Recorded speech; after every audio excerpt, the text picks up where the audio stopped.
Who else has a question for Kevin? Gentleman in the back here, Woody has one. Go ahead. Kevin, last time here in the trucks you won, you got the same truck back and you're out for that race. Yeah, we have. Actually, it's a different truck, but it's. Am I still going? Okay. It's a different truck than we raced the first race. Same truck we raced at Loudon, and it's something that's it's been a good racetrack for us, and obviously we have pretty much the same setup that we had in the truck, and we just look forward to it. We come here with the intentions of having a chance to win the race and putting ourselves in position to do that, and we got some things that have changed around, and putting Butch and the whole 2 team on Hornaday's truck this weekend, and bringing David in to do my truck is going to be good. So I think it's anything less than one of those 2 trucks winning a race will be a disappointment for the weekend, but it's fun for us to come race and see where we stand. Who else has a question? Dustin has another one right here. If we could get him a mic, please. Just to go back to the last end of the race scenario, can you give me a sense of what tires mean if you come in and got 4 tires?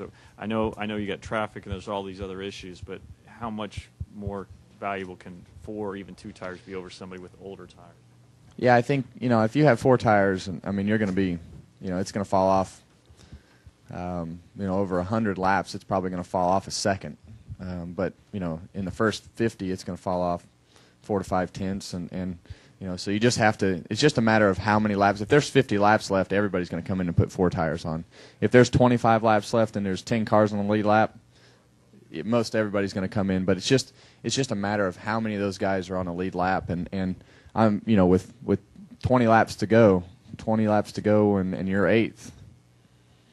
Unless it plays out absolutely perfect like it did for him last time, you're not making it to the front, and especially if you start on the outside on the restart, because it's just, it's going to be tough to get down when you're in the middle of the pack like that. So it's just it's a crapshoot. I mean, it's as much of a guessing game as it is anything when you put yourself in that position, because the guys up front are they're gonna do everything they can to hold their track position. They're going to stay too wide, and if that leader gets out there, you're just not going to catch him unless there's multiple cautions and you can catch a break on the restart. And if you start 7th, you probably have a better chance than 8th. And it's just that's just part of the gamble here, and could play out any way. When you said earlier you analyzed that, Mm-hmm. is that issue you'll talk about last year's race, or what do you mean when you talk about you analyze? I just watched the Martinsville commercial several times. You just put it on TiVo and rewind it because it's pretty much the last couple laps, and it just all played out with the 24 and the 17 pushing each other, and then the 17 pushing whoever it was up the racetrack. I think it was actually the 24, and the 11 just squirted down. He just forced his way down in front of the 20, and the 20 lifted. So that was the only way he got down. So go ahead, Nate.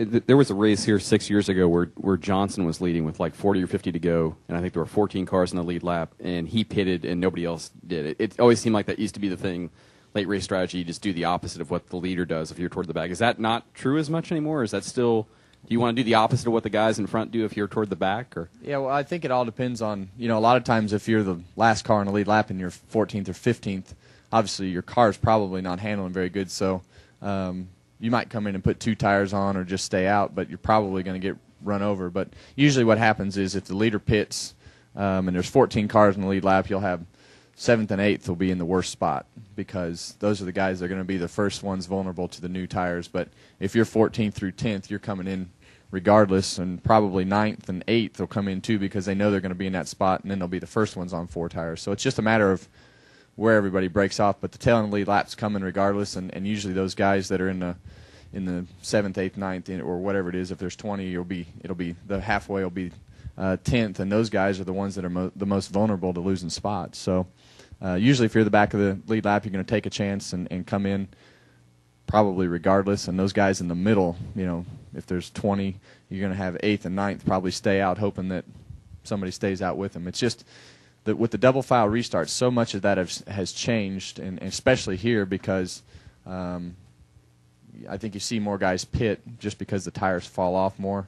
But it's just when you get inside that 25 lap window, it's hard to make yourself come onto pit road if you haven't been out there for a whole fuel run, and come in and pit and say, all right, I'm leading the race, I'm going to come in and pit, and there's 20 laps to go, because there's probably going to be a couple more cautions. Got time for a couple more. Monty and Jay, go ahead. Kevin, everyone in sports always says, take it one race at a time. We're going to do the same things they've got at this point. But how can you hope, by doing what you've done all year, to beat a guy who every year doesn't do what he has done all year? Every single year, Johnson is better in the chase than he is in the regular season. And so how do you match up against that by doing it the same way you have been? That's a good question. I mean, the first 5 races don't match up. Really, a lot of the races in the chase statistically haven't matched up. They don't match up well for us. We have, you look at average finishes and you look at the things that have happened in the past, we've been way above average over the first 5 races for us. The next 5 are particularly good racetracks for us as far as Homestead, Phoenix.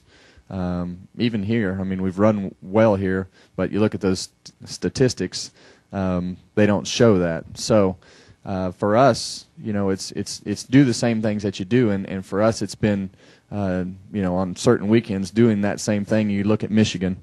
Michigan was a racetrack that statistically was horrible for us, and we didn't look forward to going to, but we kept working at it, and we go there and we dominate the race, and those are the things that. When I talk about doing the same things that we've done all year, that we have to do. I'm not saying that we don't have to win or we don't have to be better. We have to be better than we've ever been in a chase before. We have to be as good as we have been all year, and some of that comes with winning a race and finishing in the top 5. And I agree, you're going to have to beat the 48 because they do get better in a chase. But for us, we've had a good year, and so doing those same things during the chase would be just fine, because those include winning races and running up front. Got 2 more questions, Jay, and then we'll end with Reed. Go ahead. Jay Pennell with front stretch and all left turns. I'm sorry if this was asked earlier. I just kind of got here. Have you done anything to address the issues that you've been having on pit road? Obviously, last week you were very vocal in that. If those issues don't get addressed, are you going to be able to contend over the next 5 races? Those issues have been addressed. And I believe everybody will be, everything will be fine this week. So Richard made some huge changes this week. Finish up with Reed. Go ahead. Reed Spencer with Sporting News.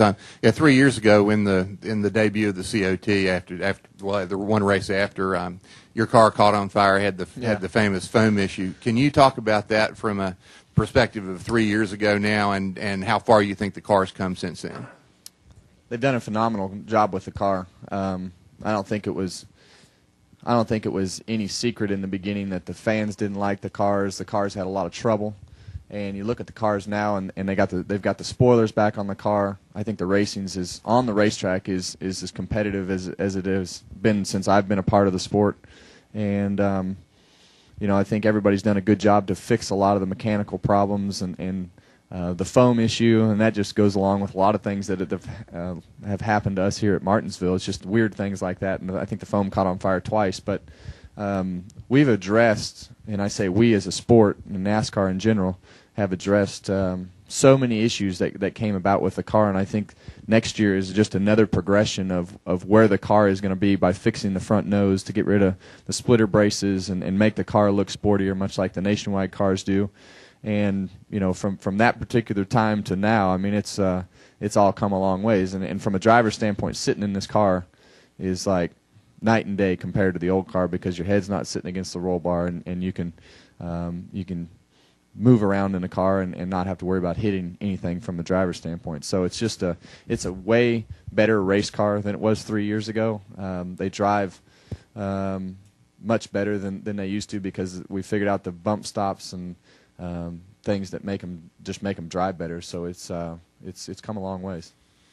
Kevin, thank you so much. We always enjoy having you in here. Good luck with both races.